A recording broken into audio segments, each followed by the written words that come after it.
जी, philosophy के हमारे पास तीन स्टाइल्स हैं। पहले आसान लफ्जों के अंदर आपको बता देता हूँ। हमारे पास जैसे प्रिस्पेक्टिव फिलासफी, कहते हैं ना यार अपना पर्सपेक्टिव तो बताओ, आप इसके बारे में क्या कहते हैं। तो प्रिस्पेक्टिव फिलासफी जो है वो राइट एंड रॉन्ग की बात करते हैं। कौन किसी भी चीज हो उसका आपने उसके मुतल्लिक बताना हो, ये दुरुस्त है, ये गलत है, राइट एंड रॉन्ग की बात कर रहे हो, तो उसको हम प्रिस्पेक्टिव फिलासफी में काउंट करते हैं। दूसरी चीज है जब कभी हम कोई थ्योरी बना रहे होते हैं, यानी अपने कोई तजर्बे की बुनियाद पे, कोई रैशनल अप्रोच की बुनियाद पे, किसी बुनियाद पे किसी भी चीज के लिए, इंसानों के रिलेटेड किसी मसले के लिए जब हम थ्योरी बना रहे होते हैं, तो उसे हम जो है वो स्पेकुलेटिव फिलॉसफी बोलते हैं। एनालिसिस कहते हैं चीजों का एनालिसिस करना। एनालिसिस, जब भी लफ्ज एनालिसिस आए ना, इसका मतलब होता है कि आप किसी चीज को छोटे छोटे हिस्सों में तकसीम करेंगे। यानी एक बड़ा मसला उसको छोटे छोटे हिस्सों में तकसीम करेंगे, कोई बड़ी मशीन है उसको छोटे छोटे हिस्सों में तकसीम करेंगे, और उसके बाद उसके मुतालिक जांचेंगे। तो एनालिटिकल फिलॉसफी ये होता है कि आप किसी भी चीज के लिए लॉजिकल अप्रोच यूज करते हैं, प्रॉपर रीजनिंग यूज करते हैं कि ये कैसे कैसे ये काम हुआ, कहाँ गड़बड़ है। तो ये एनालिसिस है। अब हम इसकी तरफ चलते हैं। यानी आपने जो अभी तक अपने जहन में कंसेप्ट रखना है कि तीन तरह के स्टाइल्स होते हैं: स्पेकुलेटिव, प्रिस्पेक्टिव, एनालिटिकल। स्पेकुलेटिव कहते हैं थ्योरी डेवलपमेंट की बात करते हैं, प्रोस्पेक्टिव वाले राइट एंड रॉन्ग की बात करते हैं, और एनालिटिकल चीजों की जज, चीजों के मुतालिक लॉजिकल अप्रोच, चीजों के एनालिसिस करना, चीजों को बारीकी से जानना, चीजों को छोटे छोटे हिस्सों में तकसीम करके उसके मुतालिक गहराई से देखना, ये एनालिटिकल हमारे पास अप्रोच होती है, जिसे एनालिसिस भी बोलते हैं। अब आते हैं इसकी, यहाँ पे क्या कुछ लिखा हुआ है जरा उसको देखते हैं। Speculative philosophy makes an in a particular form concern with theory development. ठीक है, इसका ताल्लुक क्या है, और वो थ्योरी जो होती है ना, उसका ताल्लुक कहीं ना कहीं इंसानों के साथ होता है। Theory related to purpose of creation of man. Theory is related हो सकती है कि इंसानों को पैदा किए जाने का पर्पस क्या है, सोसाइटी के मुतालिक, कायनात के मुतालिक हो सकती है। It is related to ontological area. अच्छा, अब हमारे पास हमने कल वाले लेक्चर के अंदर हमने तीन जो ब्रांचेस ऑफ फिलॉसफी की बात की थी, जिसमें एपिस्टेमोलॉजी, ऑन्टोलॉजी, ऑन्टोलॉजी को मैंने बताया था कि आप इसका ब्रॉडर वे में मेटाफिजिक्स इसका नाम यूज करते हैं, और थर्ड हमने एक्सोलॉजी कहा था। तो जो स्पेकुलेटिव फिलॉसफी है, जो थ्योरी डेवलपमेंट के हवाले से है, इसका ताल्लुक मेटाफिजिक्स के साथ, beyond the vision, beyond the mind, वो चीज जो माइंड से हट के होती है, वो चीजें जो फिजिकल एग्जिस्ट नहीं करती, उसको हम मेटाफिजिक्स बोलते थे। तो ये थ्योरी जो है ये इसका स्पेकुलेटिव का उसके साथ ताल्लुक है। Purpose of evaluation of society, society के एवेल्युएशन के मुतालिक बात करती है, सोसाइटी क्यों बनी, यानी काम इसका है क्या करना है, थ्योरीज देना, बस थ्योरी डेवलप करना है। Thinking about various perspective of human personality, इंसान की पर्सनैलिटी कैसे है, ये ऐसा क्यों बना, ये क्या करे, सारी स्पेकुलेटिव फिलॉसफी के अंदर आती है। जबकि एनालिटिकल फिलॉसफी जो है, इसमें मैंने बताया आपको चीजों का एनालिसिस करना है, चीजों को लॉजिकली रीजनिंग देनी है, चीजों के मुतालिक अपनी कंसेप्चुअल क्लैरिटी करनी है। यानी किसी चीज के मुतालिक बारीकी से, गहराई से जानना है। कोई बड़ी चीज को छोटे छोटे हिस्सों में तकसीम करके, यानी होल स्टेटस को पार्ट्स के अंदर डिवाइड करके उसके मुतालिक जानना। मैं इन्वेस्टिगेशन करता हूँ किसी प्रॉब्लम के, किसी मसले के ऊपर, तो मैं उस मसले के ऊपर इन्वेस्टिगेशन करिए, एक का बयान लेता हूँ, दूसरे का, तीसरे का, छोटी छोटी चीज को देखता हूँ। तो ये वाली चीजें हमारे पास किस में आ जाती हैं, ये एनालिटिकल फिलॉसफी के अंदर आ जाती हैं, और इसका ताल्लुक हमारे पास एपिस्टेमोलॉजी के साथ है। तीसरी चीज जो हमारी है पर्सपेक्टिव फिलॉसफी, इसका ब्रांच के अंदर देखें तो इसका ताल्लुक एक्सियोलॉजी के साथ है। और एक्सियोलॉजी कौन सी बात करती थी, ethics and aesthetic. Axiology perspective बात करती है राइट एंड रॉन्ग की, हमारी सोशल वैल्यूज की, हम हमारी सोसाइटी कैसे जीना अलाउ करती है, कैसे मरना अलाउ करती है, क्या पढ़ाना अलाउ करती है, सोसाइटी के लिए क्या अच्छा है, क्या बुरा है। तो ये पर्सपेक्टिव फिलॉसफी भी इसी को देख रही होती है। What values are good for man, what values are bad for man, what values are standard, what value, how we can measure the values, what values suitable for the society. ये good and bad की बात करते हैं, और इसका ताल्लुक एक्सोलॉजी के साथ है। हमारा एक टॉपिक मुकम्मल हो गया तीन में से। और ये स्पेकुलेटिव, पर्सपेक्टिव और एनालिटिकल फिलॉसफी, प्रोस्पेक्टिव को जोड़ना है किसके साथ, एक्सोलॉजी के साथ। एनालिटिकल किसके साथ जोड़ना है, एपिस्टेमोलॉजी के साथ। और स्पेकुलेटिव को किसके साथ जोड़ना है, मेटाफिजिक्स के साथ। किसी को इसके अंदर समझ नहीं आई?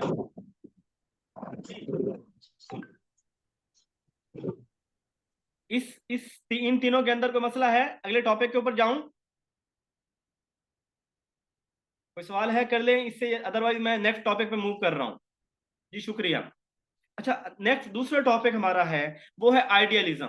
पहले तो इस आसान लफ्जों के अंदर समझो, बहुत मैंने लंबा चौड़ा लिखा हुआ है, बहुत सी डिटेल लिखी हुई है। और आप आइडियलिज्म के ऊपर जाके यूट्यूब के ऊपर आप जाके 10 वीडियोस देख लें, और 10 वीडियोस में जितना कंटेंट मैंने यहाँ इसके अंदर शामिल कर दिया गया है, आपको इससे एक्स्ट्रा कुछ नहीं मिलेगा। यानी बड़ी ही डिटेल के साथ मैंने यहाँ पे चीजें वजाहत के साथ इस टॉपिक के अंदर बयान की हैं। अच्छा, अब मैं पहले सिर्फ जो मेरा कंसेप्ट है वो आप समझ लें, फिर हम इस थ्योरी को, इसको बातें करेंगे। मेरे पास इस, चलो हम दो टॉपिक अभी पढ़ने हैं, आइडियलिज्म और रियलिज्म। मेरे पास दो बंदे हैं, इसको कोई नाम दे लेते हैं। या यहाँ पे एक कौन किसने मुझे कमेंट किया है, मैडम वकारुन निसा ने किया है, और ये मैडम फरजाना ने किया है।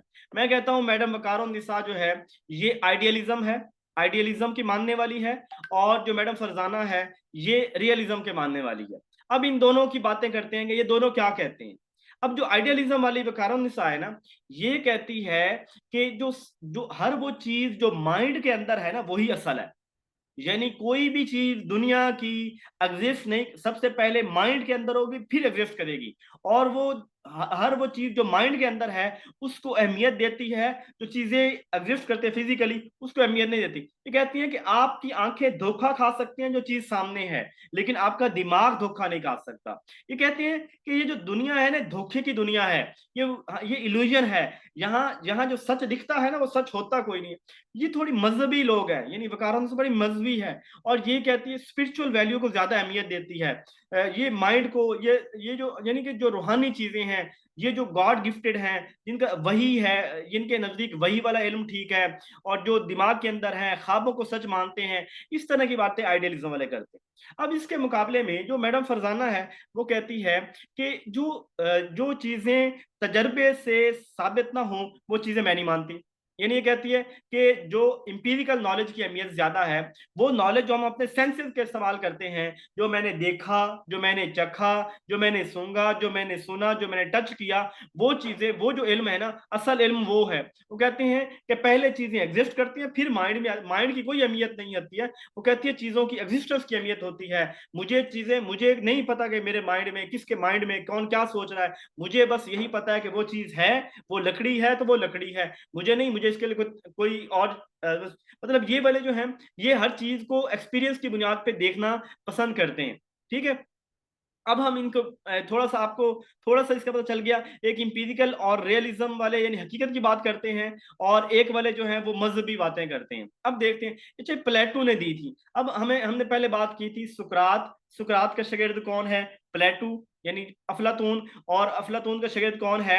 अरिस्टोटल, जिसे अरस्तु बोलते हैं। और अब जो है ना सुकरात, सुकरात अपनी जिंदगी के अंदर उसकी कोई प्रॉपर उसके ऊपर ना उसकी जिंदगी का, उसके टाइम का कोई कंटेंट कुछ नहीं मिलता। उसके बारे में जो बातें की हैं ना वो सारी की हैं प्लेटो ने की हैं। यानी अपने उस्ताद की सारी गुफ्तगू, क्योंकि शागिर्द था, उसने अपने उस्ताद की सारी बातें अपनी किताब के अंदर रिपब्लिक और वो बातें उसने की, तो ये की हैं प्लेटो ने की हैं। और प्लेटो जो है ये अपने उस्ताद के ख्यालात को ही मानता था, ये आइडियलिज्म को मानता था। इसका शागिर्द था अरस्तु। अरस्तु ने अपने उस्ताद प्लेटो की, अफलातून की मुखालफत की थी, और इसने रियलिज्म का कंसेप्ट दिया था। यानी रियलिज्म किसने दिया था? अरस्तु ने। अफलातून ने कौन सा दिया था? आइडियलिज्म दिया था। अब यानी, और ये 427 बीसी से 347, यानी 427 बिफोर क्राइस्ट, हजरत ईसा अलैहिस्सलाम की पैदाइश से 427 साल पहले अफलातून प्लेटो पैदा हुआ, और हजरत ईसा अलैहिस्सलाम की पैदाइश से 347 साल रहते थे। अब आप ये देखना, 427 साल रहते थे हजरत ईसा की बिफोर क्राइस्ट, उनकी उनकी उनकी बर्थ से 427 साल पहले ये प्लेटो आया था, और उनकी पैदाइश से 347 साल पहले ये फौत हो गया था। ये उसका लाइफ स्पैन है। इसके अलावा इसके जो और है ना एक्सपोनेंट, जो इस पैगाम को, इस आइडियलिज्म के थॉट को मानने और आगे पहुंचाने वाले, फैलाने वाले हैं, उनमें उनके अंदर एक फ्रोबल है, उनके अंदर कांट है, उनके अंदर गांधी है, वुडरो विल्सन है, नॉर्मल एंजल है, अल्फ्रेड जुमरन है। तो ये लोग हैं जिन्होंने, जो इसके इसके इस ख्यालात को मानते थे, आइडियलिज्म का प्रचार करते थे। और इस प्लेटो क्या कहता है? Plato he is the father of idealism, he describe this in his book. अपनी किताब जो है रिपब्लिक के अंदर वो इस आइडियलिज्म की जो बातें हैं वो वहां पे लिखता है। इस बुक के अंदर वो कहता है फिलॉसफी को दो हिस्सों के अंदर तकसीम करता है, एक कहता है स्पिरिचुअल और दूसरा कहता है अपीयरेंस। स्पिरिचुअल के अंदर कहता है कि ऐसी चीजें वो यानी ये बात करते हैं एटर्नल ट्रूथ की बात करते हैं, ये कहते हैं कि जो सच्चाई है ना वो पहले की है, नहीं जैसे मतलब वही का इल्म, जैसे हमारे पास ऑथेंटिक सोर्स ऑफ नॉलेज है, हम आज उसी को मानते हैं। अब इनके यहाँ ये बात करते हैं एटर्नल की बात करते हैं, चीजों की परमानेंस, रेगुलर, यूनिवर्सल की बात करते हैं। और सेकंड इनका है touch, smell, taste, sound, changing, imperfect और डिसऑर्डरली। अब ये पांच सेंसेस के जरिए जो एक्सपीरियंस है उसको बातें करते हैं, लेकिन ये कहते हैं जो पहला है स्पिरिचुअल उसकी ज्यादा अहमियत है, स्पिरिचुअल को ज्यादा वैल्यू देते हैं, और दूसरा जो अपीयरेंस है जो जाहिर है उसको अहमियत देते हैं। थोड़ा सा माइक को ऑफ पहले आप रखें। लोग को 9:30 पढ़ लूंगी ना।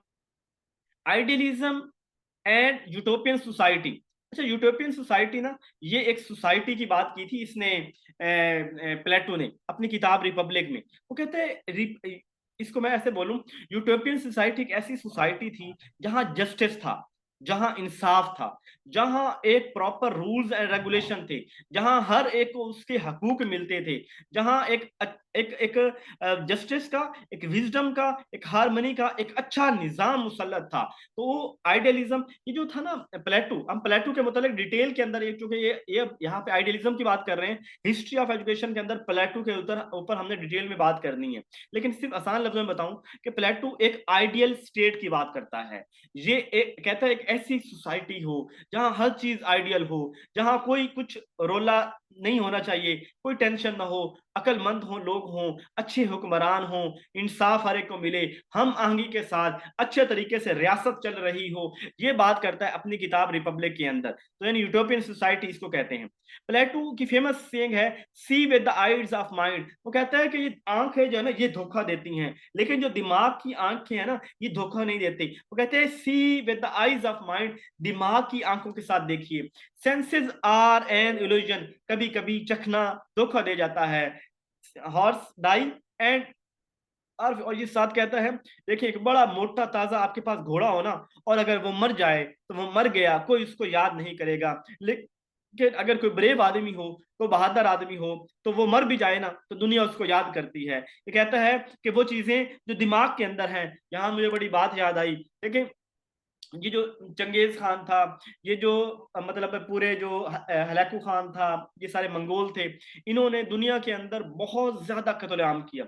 लेकिन आज मंगोलिया इनका जो मतलब जहां से निकले, और इनको आज दुनिया में कोई नहीं जानता, कोई इनके, लेकिन इसके मुकाबले में जहां जो जो पूरे शहर, पूरे इलाके, जहां इराक के अंदर 20 लाख में से 15 लाख लोग मार दिए गए, आज वो अपना बरकरार है। लेकिन मतलब कि जुल्म जो है ना, जालिम, इसकी इसकी कोई लंबी उम्र कोई नहीं होती। तो वो कहते मतलब कि जो कुछ चीजें हासिल डाई एंड फिनिश, वो मर गया और खत्म हो गया, लेकिन जो ब्रेव आदमी है, जो बहादुर आदमी है, वो तारीख के अंदर जिंदा हो जाते हैं, वो हमेशा याद रखे जाते हैं। ये प्लेटो बात करता था। अब इसके ऊपर जोड़ के मौजूदा निज़ाम को देख के और प्लेटो की रियासत के जस्टिस के निज़ाम को देख के बड़ी गुफ्तगू हो सकती है, लेकिन हम आगे चलते हैं, इस कंसेप्ट को बस यही इतना ही काफी है। फंडामेंटल प्रिंसिपल, यानी अब इसका कंसेप्ट क्या है, कुछ बातें आपको समझ आ गई होंगी इसकी कि आइडियलिज्म वाले क्या कहते हैं। कुछ ये आपको बस 10-20 पॉइंट बताने जा रहा हूं, इनके अंदर क्लियर हो जाएगी। आइडियलिज्म सबसे ओल्डेस्ट फिलॉसफी है। ये फिलॉसफी आइडियाज और वैल्यूज की बात करती है। आइडियाज क्या, वो जो मेरे दिमाग के अंदर चल रही हैं, जो मेरी सोचें हैं, ये उनकी बात इसके ऊपर, ये उसके ऊपर रहती है, टिकती है, ये उसका सतून है। और वैल्यूज के ऊपर बॉडी इज फॉल, वो कहता है ये जो जिस्म है ये फॉल्स है, ये कोई मतलब ये गोश्त का टुकड़ा है, इसकी कोई हकीकत नहीं है। हकीकत किसकी है? रूह की है। अगर हमारे जिस्म से रूह निकल जाए, इस जिस्म की कोई अहमियत नहीं, कोई नाम नहीं लेगा कि ये जिशान है, बल्कि वो कहेंगे कि एक लाश है, ये क्या है, एक मैयत है, ये एक, इसको दफनाया जाए, कफनाया जाए, नाम लेना भी पसंद नहीं करेंगे। तो कहते हैं बॉडी जो है ये फॉल्स है, जो रूह है ना वो असल है। Focus on conscious reasoning in the mind, वो जो हमारे अंदर आगाही की सूरत के अंदर जो रीजनिंग है हमारी, उसकी बात करते हैं। मटेरियल वर्ल्ड इज मोर्टल, ये जो मादी दुनिया है ये फानी है, यानी दुनिया की तमाम मादी चीजें ये फानी है, ये खत्म होने वाली हैं, लेकिन वैल्यूज असल हैं। जो वैल्यूज हैं ये हमेशा जिंदा रहने वाली हैं। Mind and spirit are essential. हमारा जज्बा, हमारा माइंड, हमारे ख्यालात, हमारी सोल, हमारा स्पिरिचुअलिज्म, हमारा स्पिरिट, ये असल है। Human welfare and advancement and civilisation, ये बात करते हैं कि सोसाइटी के अंदर जो सिविलाइजेशन, जो उसके अंदर शहरियत है, उसको उसके अंदर एडवांसमेंट की जाए, और वेलफेयर के फलाई जो है वो इंसानियत की फलाई के लिए काम किया जाए। Bad human is because of bad, और कहते हैं कि इंसान अच्छे बुरे नहीं होते, इंसान को अच्छा बुरा उसका माहौल बनाता है। यानी कोई बच्चा ये नहीं है कि ये बच्चा पैदा हुआ है तो ये डाकू पैदा हुआ है, ये चोर पैदा हुआ है, ऐसी बात नहीं है, उसकी सोसाइटी उसे बनाती है। दिस इज साइकोसेंट्रिक, यानी ये साइकोसेंट्रिक में है mind is at the centre of, हर चीज की हकीकत माइंड है, हर चीज को माइंड से देखते हैं, हर चीज को माइंड के साथ देखते हैं। लीग ऑफ नेशन इज, ये ना जो 1919 के अंदर जब वर्ल्ड वार वन 1914 से 1918 तक हुई थी, और उसके बाद तमाम मुल्कों ने सोचा कि हमने बड़े पैमाने पे कत्ल गारत किया, अपनी इकोनॉमी को तबाह किया, अपने लोग मारे, तो हमें बैठ के जो है ना कोई मुआहदा करना चाहिए और हमें आइंदा जंगों में नहीं पड़ना चाहिए। तो वो लीग ऑफ नेशन बनाई गई, और लीग ऑफ नेशन इसी आइडियलिज्म की बुनियाद पे, जस्टिस की सोसाइटी की बुनियाद पे बनाई गई कि एक अच्छी रियासत हो, कोई किसी को तंग ना करे, हारमनी हो, हम आहंगी हो, एक अच्छे तरीके से निज़ाम चलाया जाए। Psychology is an incomplete study, वो कहता है सिर्फ साइकोलॉजी इनकम्प्लीट स्टडी है, यानी ह्यूमन के बिहेवियर को, इंसानों को स्टडी, ये इनकम्प्लीट स्टडी है, बल्कि इंसानों के जो असल माइंड है उसी के ऊपर जो है वो बहुत ज्यादा काम होने की जरूरत है। बेस्ड ऑफ स्पिरिचुअल एजुकेशन, हर इंसान को स्पिरिचुअल एजुकेशन देनी चाहिए। दिस इज मोनिमिज्म थ्योरी, यानी ये कहते हैं कि ये गॉड के ऊपर, खुदा के ऊपर यकीन रखते हैं, और कहते हैं कि तमाम तरह का जो इल्म है ना, वो वही है जो सबसे ज्यादा अहमियत वो रेवलेशन की है, यानी वो जो खुदा की तरफ से दिया जाने वाला इल्म है वो ऑथेंटिक इल्म है। दिस इज अगेंस्ट रियलिज्म, ये रियलिज्म के मुखालिफ हैं, और रियलिज्म वाले चूंकि साइंटिफिक मेथड की बात करते हैं, सेंसरी एक्सपीरियंसेस की बात करते हैं, ये उसकी उसकी मुखालफत करते हैं। और ये कहते हैं, ये कौन लिख रहा है प्लीज कमर साहब, ये जो है आप इसको लिखिए नहीं, अदरवाइज मुझे वो खुद जाके रेज करना पड़ेगा, टाइम ज़ाया होगा। मैं कर देता हूँ ये वाला, लेकिन आप कोशिश करें कि आप जो है ना नहीं लिखें। अच्छा जी, और spiritual values are predetermined real and unchanging, ये वैल्यूज है ना ये असल है, वैल्यूज की हकीकत है। स्पिरिचुअल जो है वो स्पिरिचुअलिज्म असल रियलिटी है। एवरीथिंग कम्स इन, हर चीज पहले माइंड के अंदर आती है, तो ये दिमाग के सोचना, ब्रेन स्टॉर्मिंग, यानी दिमाग के नए नए आइडियाज लेके आना, क्रिटिकल क्रिएटिविटी की बात करते हैं। Give importance to teacher and curriculum, ये उस्ताद को अहमियत देते हैं और करिकुलम को अहमियत देते हैं। ये सच्चाई की तलाश के बारे में, ब्यूटी जस्टिस की बात करते हैं, और नॉलेज कम्स फ्रॉम रेवलेशन, पहले बात कर चुके हैं कि रेवलेशन के नॉलेज को ज्यादा अहमियत देते हैं। यहां तक बात की समझ आ गई, यानी बेसिक कंसेप्ट था आइडियलिज्म का, कि ये माइंड वाली बातें, रेवलेशन की बातें, स्पिरिचुअल की बातें, ब्रेव की बातें, खुदा की बातें, इस तरह की ये बातें करते हैं। अब बातें हैं हम इसकी, इनका एम ऑफ एजुकेशन क्या है। असल बात जो कंसेप्ट था वो मैंने आपको समझा दिया है कि आइडियलिज्म की जब बात आए ना, अब ये मैंने बातें तो बताया, आप इसके ऊपर जितना मर्जी लिखते जाएं, पेपर में आ जाए, अगर आपका थ्योरेटिकल पेपर है तो लिखते जाएं बेहद, जितना लिख सकते हैं। और अगर आपके एमसीक्यूज आए तो आपने ये कीवर्ड देखने हैं, क्या स्पिरिचुअल की बात हो रही है, क्या माइंड की बात हो रही है, क्या जो है जस्टिस की बात हो रही है, क्या वो चीजें जो एग्जिस्ट करती हैं माइंड के अंदर, ख्यालात के अंदर, उनकी बातें हो रही हैं। तो आपने उसको सेल्फ रियलाइजेशन की बात करते हैं, एक खुद शनासी की बात करते हैं, खुदा शनासी और खुद शनासी, अपनी जात को पहचानना, अपने टैलेंट को पहचानना, उसकी बात करते हैं। स्पिरिचुअल डेवलपमेंट कहते हैं ऐसी एजुकेशन ऐसी होनी चाहिए जिससे किसी बच्चे की सेल्फ रियलाइजेशन हो, एजुकेशन ऐसी होनी चाहिए जिससे बच्चे को स्पिरिचुअल डेवलपमेंट उसकी हो। ट्रस्ट की बात करते हैं, ब्यूटी की बात करते हैं, गुडनेस की बात करते हैं, होली पकीज़ा लाइफ की बात करते हैं। कंजर्वेशन, अपनी पुरानी रवायात को बरकरार रखना, उसका तहफ़्फ़ुज़ करना। Promotion and transmission of cultural heritage, हमारे जो कल्चरल है, जो हमारी रवायात हैं, अपनी सकाफत है, उसको आगे ट्रांसफर करना, उसको प्रमोट करने की बात करते हैं। इंटेलेक्ट, दिमागी सलाहियतों को बेहतर करने की बात करते हैं। एग्जाल्टेशन ऑफ ह्यूमन पर्सनैलिटी, इंसान को एक हंसती मुस्कुराती पर्सनैलिटी, शख्सियत होनी चाहिए, उसकी पर्सनैलिटी में निखार आना चाहिए, उसको अपनी शख्सियत को पहचान के उसको बेहतर करना चाहिए। यूनिवर्सल एजुकेशन, ऐसी एजुकेशन दुनिया में कहीं भी किसी भी मुल्क में कहीं पे भी दी जा सके, ऐसी एजुकेशन होनी चाहिए। सिंपल लिविंग, सादा जिंदगी होनी चाहिए। हाई थिंकिंग, सोच अच्छी होनी चाहिए, should be the aim of education. यानी अगर वो एजुकेशन के एम की बात करें ना, तो ये बातें, वही बातें स्पिरिचुअल है, सेल्फ रियलाइजेशन है, यानी माइंड के रिलेटेड और अच्छाई के रिलेटेड बातें इसकी होती हैं। करिकुलम कैसा होना चाहिए, बच्चों को क्या पढ़ाना चाहिए। आइडियलिज्म वाला अगर उस्ताद हो गए ना, मिसाल तौर पर आप किसी ऐसी सोसाइटी में रहते हैं जहाँ आइडियलिज्म है, तो ये कहेंगे जी भाई बच्चों को एथिक्स पढ़ाओ, बच्चों को मजहब की तालीम दो, बच्चे को लॉजिक की तालीम दो, बच्चों को हिस्ट्री की तालीम दो, बच्चों को लिटरेचर के बारे में बताओ, उनको फाइन आर्ट्स की तालीम दो, उनको ह्यूमैनिटीज और कल्चरल स्टडी दो, जिम्नास्टिक, जियोग्राफी की तालीम पढ़ाओ। ये जो बुकिश नॉलेज है, जो किताबों के अंदर, यानी ये आर्ट्स की बात करते हैं ना, ये सोशल साइंसेज की बात कर रहे हैं, fine arts, literature, history, logic, religion, gymnastic, geography, सारी इसके अंदर बुकिश नॉलेज को जो है ना ये प्रमोट करते हैं कि बुकिश नॉलेज जो है उसको दे। और ये ऐसा ऐसा करिकुलम होना चाहिए जिससे बच्चों की सोच उभरे, जिससे बच्चों के अंदर रीजनिंग करना पैदा हो, बच्चों के अंदर रीडिंग, बुक की रीडिंग डेवलप हो, उनके अंदर जो है वो पॉजिटिव एजुकेशन उनको दी जाए। Curriculum should be such subject which is conducive to someone goal. ऐसी एजुकेशन होनी चाहिए जो किसी के गोल्स और मकासद को पूरा करने की सलाहियत रखती हो, ऐसे जो है वो करिकुलम होना चाहिए। अब कहते हैं इनका पढ़ाने का तरीका कैसा होना चाहिए। ये जो था ना जो हमारे पास ये सुकरात था, ये क्वेश्चन आंसर मेथड की बात करता था।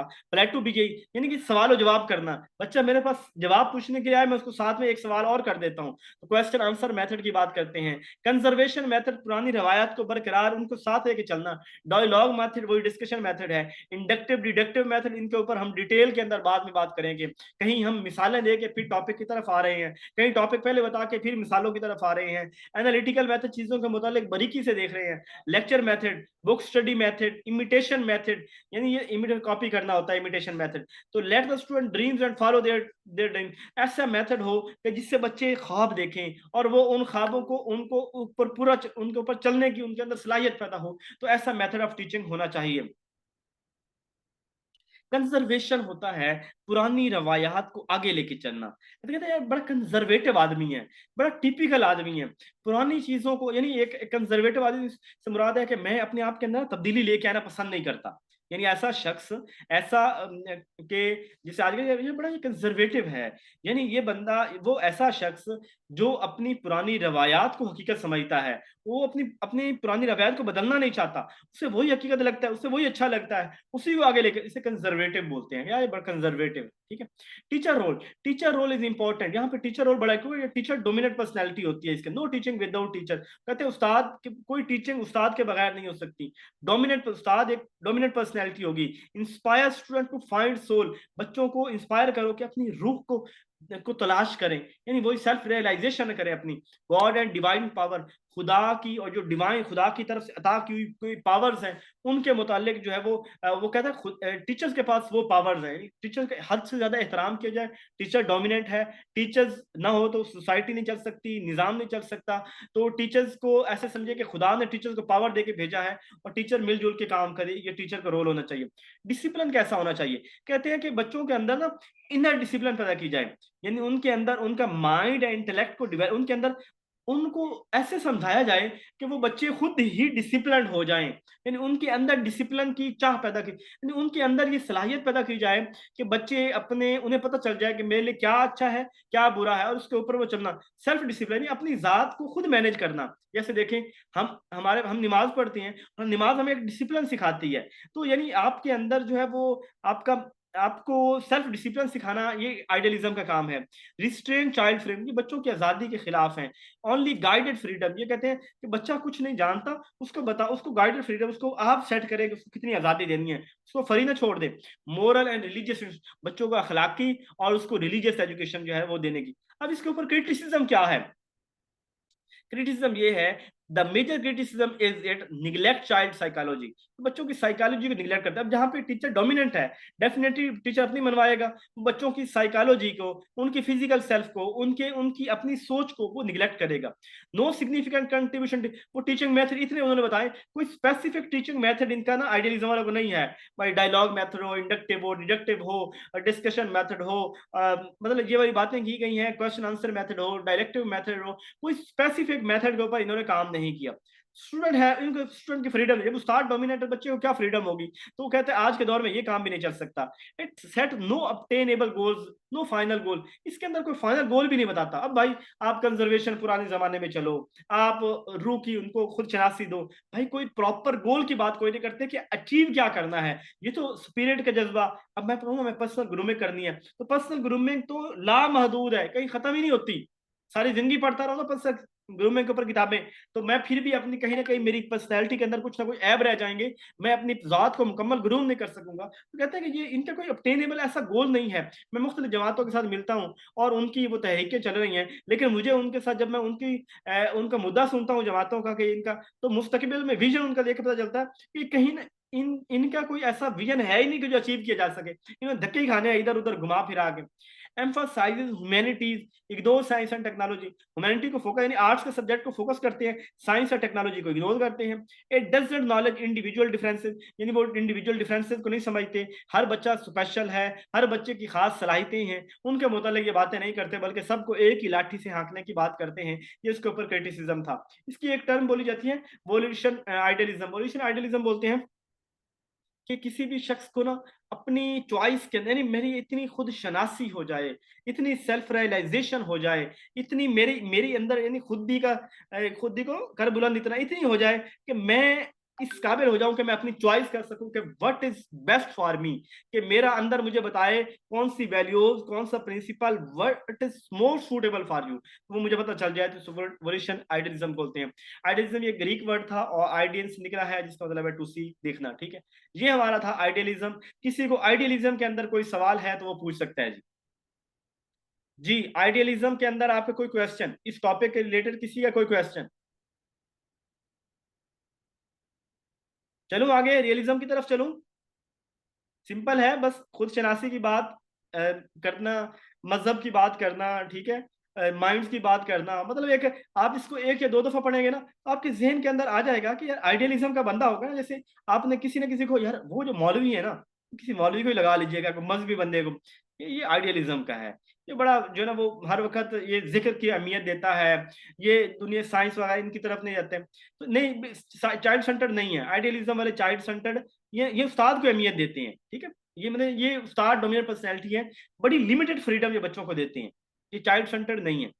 ये बड़ी हमने ना, ये अगली रियलिज्म के अंदर हमने इसके मुतालिक ना आखिरी जो स्लाइड है ना वो बात करनी है। अच्छा जी, इसके बाद बात करते हैं रियलिज्म की। आइडियलिज्म डिडक्टिव है और रियलिज्म इंडक्टिव है। क्या ये दोनों नहीं है? आइडियलिज्म इंडक्टिव डिडक्टिव दोनों नहीं है?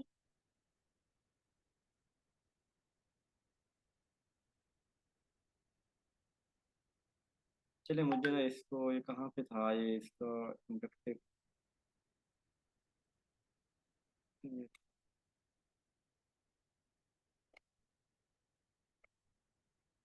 मैं इसके ऊपर देखता हूँ, सर्च करता हूँ। अच्छा जी, अब आते हैं रियलिज्म की तरफ। रियलिज्म अरिस्टोटल है, बर्नार्ड रसल है, मुंशी प्रेमचंद, जवाहर लाल, ये लोग हैं जो इसके बानी हैं। ये 382 बिफोर क्राइस्ट, हजरत ईसा अलैहिस्सलाम की पैदाइश से 382 साल पहले पैदा हुआ और 322 साल पहले इसकी वफात हो गई। अरिस्टोटल को साइंटिफिक मेथड का, यानी रियलिज्म का बानी तो है ही है, इसको साइंटिफिक मेथड का बानी भी कहा जाता है, फादर ऑफ रियलिज्म भी कहा जाता है। इसने जो बुक लिखी थी साइकोलॉजी के ऊपर, इसको परिसाइकी बोलते हैं। क्या बोलते हैं? परिसाइकी। ये जो कहते हैं डिसिप्लिन ऑफ लॉजिक रीजनिंग की बात ये करता है। इसने एक एकेडमी बनाई थी, यानी उसने बनाई थी एकेडमी, जो प्लेटो है ना, उसने एकेडमी बनाई थी जिसका नाम था एकेडमी। ठीक है, एकेडमी जो है वो एकेडमी बनाई थी प्लेटो ने, जबकि इसने जो बनाई थी एकेडमी, इसको लाइसियम एकेडमी बोलते हैं, जो अरिस्टोटल ने बनाई थी। इसके फंडामेंटल बिलीव क्या है? ये आइडियलिज्म के अगेंस्ट थे, ये रियल थिंग की बात करते थे, हकीकत की। ये कहते हैं कि मटेरियल वर्ल्ड इज रियल, जो मटेरियल जो जो फानी दुनिया है वो असल, यानी जो चीजें नजर आती हैं जाहिरी चीजें वो उनकी, यानी reality is independent of mind. ये जो हकीकत है ना, ये माइंड से आजाद है। जरूर वो कहते हैं माइंड, आइडियलिज्म वाले कहते हैं माइंड में चीज पहले होगी, फिर हकीकत में होगी। ये कहते हैं कि चीजें हकीकत में होंगी, माइंड का उनके साथ कोई ताल्लुक नहीं है। कहते हैं ट्रुथ इज ऑब्जेक्टिव, कहते हैं सच्चाई जो है ना ये बदलती रहती है, यानी सच्चाई जो है वो आज का सच कल का झूठ हो सकता है। तो ये कहते हैं ट्रुथ इज ऑब्जेक्टिव बट, यानी ट्रुथ जो है एक ऐसी चीज है जिसको ऑब्जर्व किया जा सकता है। और get objective from books but oppose bookish knowledge, ये अपने मकासद तालीम, जो पढ़ाना है, ये जो ऑब्जेक्टिव है, जो जिंदगी के गोल्स हैं, ये किताबों से लेते हैं। लेकिन जब जहां आइडियलिज्म किताबों को फेवर देते थे, वहां ये किताबों की वैसे मुखालफत करते हैं। Reality is what can be felt, वो कहते हैं हकीकत वही है जो हम अपने सेंसेस से फील कर सकें, जिनको हम लॉजिकली जो है वो फील कर सकें, यानी जो चीजें हमारे तजर्बात के अंदर हो। रियलिटी इज व्हाट, जो जैसे जिसको सूंघ सकें, चख सकें, सुन सकें, देख सकें, टच कर सकें, वो रियलिटी है। तो ये उसके मुतालिक जो है वो बात करता है। इसको मैं बाद में लिखूंगा। It does not believe in the existence of God, ये खुदा की के ऊपर यकीन नहीं करते। It is pluralistic meaning it has multiple sources of, कोई वो कहते हैं रेवलेशन की अहमियत देते थे, लेकिन ये कहते हैं प्लुरलिस्टिक है, कहते हैं बहुत नॉलेज का कोई एक सोर्स नहीं है, नॉलेज को बहुत सारे सोर्सेज हैं। फेवर ऑफ ट्रैवलिंग, ये जो ट्रैवलिंग, ऑब्जर्वेशन एंड एक्सपेरिमेंट्स, ये ट्रैवलिंग घूमने फिरने को और इन चीजों के मतलब ऑब्जर्व करना, तजर्बात करना, उसको अहमियत देते हैं। कहते हैं हर चीज वक्त के साथ बदल जाती है, ये रवैयों के ऊपर और तजर्बात के ऊपर फोकस करते हैं। एजुकेशन इज ओनली, साइंस को चूंकि अहमियत देते हैं। This is there is criteria discipline of learning thing, हर चीज क्राइटेरिया है नज्म जब्त को सीखने का। Reality can be more than one form, वो कहता है हकीकत एक से ज्यादा सूरतों के अंदर हो सकती है। मतलब वही कि आपको कुछ हकीकत और नजर आ रही है, हो सकता है वो असल हकीकत कुछ और हो, तो हकीकत एक से ज्यादा सूरतों के अंदर भी हो सकते हैं। हर मासूम नजर आने वाला शख्स मासूम नहीं होता। Develop rational power in learner, वो जो लर्नर है, जो सीखने वाला बंदा है, उसके अंदर रैशनल, उसकी उसकी सलाहियत, दिमागी सलाहियतों को सलाहियत उसके अंदर उजागर करनी है, रैशनल पावर के वो लॉजिक दे, रीजनिंग हो उसके अंदर। Values are not absolute and change, कहते हैं जो वैल्यूज है ना, आइडियलिज्म वाले कहते थे वैल्यूज हकीकत है, जब ये कहते हैं कि वैल्यूज बदलती रहती हैं और वैल्यूज एब्सोल्यूट नहीं है। नॉलेज कम थ्रू, नॉलेज जो है वो सेंसेस से आता है। अब इनका एम्स क्या है? एम्स ये है कि बच्चों को फ्यूचर के लिए तैयार करो, यानी बच्चों को मुस्तकबिल के लिए तैयार करें, कि वो मुस्तकबिल ऐसी तालीम हासिल करें जिनको उनको जॉब मिले, जिनको उनको जो है वो मुस्तकबिल के अंदर उनकी मांग हो, उनकी अहमियत हो, ऐसी उनकी तालीम की तरफ, ऐसी जॉब की तरफ जाना चाहिए। Teach truth rather than beauty, बच्चों को सच्चाई बताएं। ये जो है ना वैल्यूज, ब्यूटी, एथिक, एस्थेटिक, इसकी तालीम ना दे बच्चों को। Focus on mental and physical development, बच्चों की मेंटल और फिजिकल डेवलपमेंट की बात करते हैं। Prepare the child for happy life, बच्चों को खुशी वाली जिंदगी गुजार। प्रोफेशनल एजुकेशन उनको दें, इन प्रोफेशनल से मुराद हमारी ये भी हो सकती है जो फंक्शनल एजुकेशन है, मुख्तलिफ कोर्सेज करवाना, यानी इस तरह की एजुकेशन बच्चों को दी जाए। Focus on present and real life, जो अब की जिंदगी है, माजी कंजर्वेटिव नहीं बनना, हमने माजी की जिंदगी नहीं देखनी, बल्कि अब वाली प्रेजेंट के ऊपर फोकस करना है, रियल लाइफ की तरफ आना है। हमने वोकेशनल एजुकेशन की बात करते हैं, यानी हमें कोर्सेज करना, हमें जो ऐसी ट्रेनिंग करनी है जिससे हम अपना रोजगार कमा सकें, स्किल सीख सकें, हम अपने अपनी मेंटल डेवलपमेंट भी करनी है, और ऐसी एजुकेशन हमने हासिल करनी है जो प्रैक्टिकल हो और जिसका कहीं ना कहीं हमें फायदा हो रहा हो। करिकुलम इनके नजदीक साइंस और मैथ की बहुत ज्यादा अहमियत है। एक्टिविटी बेस्ड करिकुलम हो, करेक्टर भी बिल्डिंग होना चाहिए, लेकिन आपको जो है वो ऐसी चीजें पढ़ाएं जो एग्जिस्ट करती हैं, जिनका मुस्तकबिल के अंदर स्कोप है, जो साइंस के ऊपर पूरा उतरते हैं, जो वोकेशनल नॉलेज की ज्यादा अहमियत देते हैं, जो जिनके अंदर कोर्सेज वगैरह शामिल हो। मॉडर्न लैंग्वेजेस सीखी जाए ताकि सोसाइटीज के आपस के अंदर जो है वो इंटर कोर्स उनका ताल्लुक बन सके। पाकिस्तानी चाइनीज सीखे, चाइनीज पाकिस्तान की लैंग्वेज सीखे, यानी आपस में उनका इंटरेक्शन पैदा हो। और ये आर्ट्स, पेंटिंग, ये कहते हैं ये इनके ऊपर फजूल है, पैसे का ज़िया है, कहते हैं इनको कम अहमियत दी जाए। साइंस एंड टेक्नोलॉजी जो है इसको अहमियत दी जाए। टीचिंग मेथड इनके वहाँ वही inductive method, discovery learning, heuristic, experimental method, यानी सारे मेथड वो जो जिनके अंदर कहीं ना कहीं सेंस का इस्तेमाल होता है, वो मेथड जो है उनका इस्तेमाल करके हमें जो है वो बच्चों को पढ़ाना चाहिए। फील्ड ट्रिप हो, बच्चों को डिमॉन्स्ट्रेशन मेथड, ये टीचिंग मेथड जो है हम टीचिंग मेथड वाले चैप्टर के अंदर भी हर एक को देखेंगे कि कौन सा टीचिंग मेथड क्या क्या बातें करता है। ठीक है, टीचर का रोल क्या होना चाहिए? ये कहते हैं टीचर डोमिनेट है, उधर भी वो भी लेक्चर मेथड वाले हैं, ये भी लेक्चर मेथड है, ये भी टीचर को रोल को डोमिनेट करार देते हैं। ठीक है, और teacher teachers material thing, teacher material thing की बात करता है। Teacher is a guide, teacher guide करता है। Teacher should be mastery of knowledge of present life, teacher को अपने जो प्रेजेंट लाइफ, जो आज की जिंदगी है, इसके जो पढ़ाए जाने वाले अलूम है उसके ऊपर टीचर को मास्टरी होनी चाहिए। टीचर को ना तो बहुत ज्यादा पेसिमिस्ट होना चाहिए और ना ऑप्टिमिस्टिक होना चाहिए। ना तो ये हो कि जो है ना मार्क्सिस्ट बन जाए हसन निसार की तरह, ऐसा ना बन जाए कि जो हर वक्त मायूसी की बातें करे, जो हर वक्त टांट करे, जो कहे कुछ भी ठीक नहीं हो सकता। और ना इतना पर उम्मीद हो जाए कि बस जी के कुछ दिनों के बाद यहाँ पे दूध की शहद की नहरें बहना शुरू हो जाएंगी। ऐसा ऑप्टिमिस्टिक भी नहीं होना चाहिए। चाइल्डहुड भी बच्चों को आज़ादी दी जानी चाहिए। डिसिप्लिन इनके यहाँ क्या है जी? Discipline should be based upon love. जो डिसिप्लिन है ना, ये मतलब कहता है कि बच्चों को मोहब्बत सिखाई जाए, सिंपैथी हो, अंडरस्टैंडिंग हो, ताकि अथॉरिटी ना दिखाएं बल्कि उनको प्यार के साथ लेके उनको प्यार से समझाएं। जैसे आप छोटे बच्चे हैं घर में, उनको आप ना कुछ डिसिप्लिन सिखाएंगे, आप उनसे मोहब्बत, बेटा ऐसा नहीं करते, बेटा ऐसा नहीं करो, ये चीज टूट जाएगी, इससे नुकसान हो जाता है, इसके ऊपर पैसे लगते हैं। तो आप बच्चे को इस तरह करके कन्विंस कर रहे होते हैं मोहब्बत के साथ। तो इस तरह करके आप बच्चों को सिखाएं, सेल्फ डिसिप्लिन उनके अंदर पैदा करें कि वो उन्हें खुद चीज़ों की हकीकत का पता चल जाए। उनको रिलीजियस एजुकेशन दे फैक्ट, और रिस्ट्रेन चाइल्ड फ्रेम, और ये भी बच्चों की जो है वो जो फ्रीडम है उसको रिस्ट्रेन करते हैं। अच्छा, इनके इनकी अच्छे पॉइंट्स क्या हैं? अच्छे पॉइंट्स यही हैं कि प्रैक्टिकल नॉलेज की बात करते हैं। अच्छे पॉइंट ये हैं कि ये अपनी चीज़ों के जो बदलने के साथ बदलते रहते हैं, चीज़ों को अडेप्ट करते हैं, कंजर्वेटिव नहीं है, पुराने आइडियाज के ऊपर स्ट्रिक्ट नहीं रहते, बल्कि डायनामिक है, आज की होने वाली नई तब्दीलियों को पसंद करते हैं, साइंस और टेक्नोलॉजी को अहमियत देते हैं, प्रोग्रेसिव मेथड ऑफ टीचिंग है, यानी आगे बढ़ना, तरक्की करना, ये इनके अंदर जज्बा है। ह्यूरिस्टिक, ये सारे मेथड की हम बात कर चुके हैं, वो करते हैं।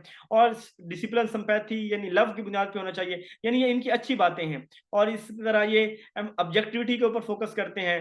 Development of proper attitude among the, बच्चों के अंदर जो है वो प्रॉपर एटीट्यूड डेवलप किया जाए, ऑब्जेक्टिव थिंकिंग हो, रेशनल जजमेंट हो, फिजिकल हेल्थ की बात करते हैं। Instruction are given should be uniform scientific method, जो इंस्ट्रक्शन दी जाए वो बड़ी यूनिफॉर्म होनी चाहिए, साइंटिफिक मेथड के ऊपर बेस करनी चाहिए, वोकेशनल एजुकेशन, ये इसकी अच्छी बातें हैं। अब आते हैं डीमेरिट की तरफ। जी, इसकी डीमेरिट ये है कि ये emphasises on the immediate reality of the physical, यानी ये भी जो, अब देखें, स्पिरिचुअल को भी हम इग्नोर नहीं कर सकते। जैसे मैंने कल भी बात की थी कि आपको कहीं ना कहीं मजहब की जरूरत पड़ती है, तो ये तो उसको मानते ही नहीं है, स्पिरिचुअल रियलिटी को इग्नोर करते हैं। ये कोई अच्छी चीज नहीं है। ओनली बिलीव सेंसेस, सेंसेस के ऊपर बिलीव करते हैं, जबकि हमारी सेंसेस जो है ना बड़ी दफा धोखा खा जाती हैं। और इसी तरह ये जो हमारे इमोशंस हैं, हमारे तखयलात हैं, हमारी एब्स्ट्रक्शन है, उसको ये उसको अहमियत नहीं देते। No place of intuition. अच्छा, क्लास एंड होने वाली है, लेकिन आपने क्लास दोबारा ज्वाइन कर लेनी है। रहती तो 2 स्लाइड्स हैं, लेकिन हम उसको रिकॉर्ड नहीं करेंगे, अपलोड मैं यूट्यूब के ऊपर यही हिस्सा करूंगा, यानी आपको जो सेंड करूंगा। लेकिन जो 3-4 लाइनें रहती हैं वो वैसे मैं आपको ज़बानी बता दूंगा, क्योंकि जाहिर बात है वो 2-4 मिनट की जो है वो और होगी, तो फिर क्या उसको जो है वो शेयर करना, तो 40 मिनट पे ये ख़त्म हो जाएगी। तो फौरी ज्वाइन कर लीजिएगा इसी लिंक पे, जस्ट 2-4 मिनट के लिए। No place of intuition and meditation. ये इंट्यूशन जो हमारा वजदान है और हमारी मेडिटेशन है उसको अहमियत नहीं देते। They believe all knowledge come from observation, तमाम नॉलेज जो ऑब्जर्वेशन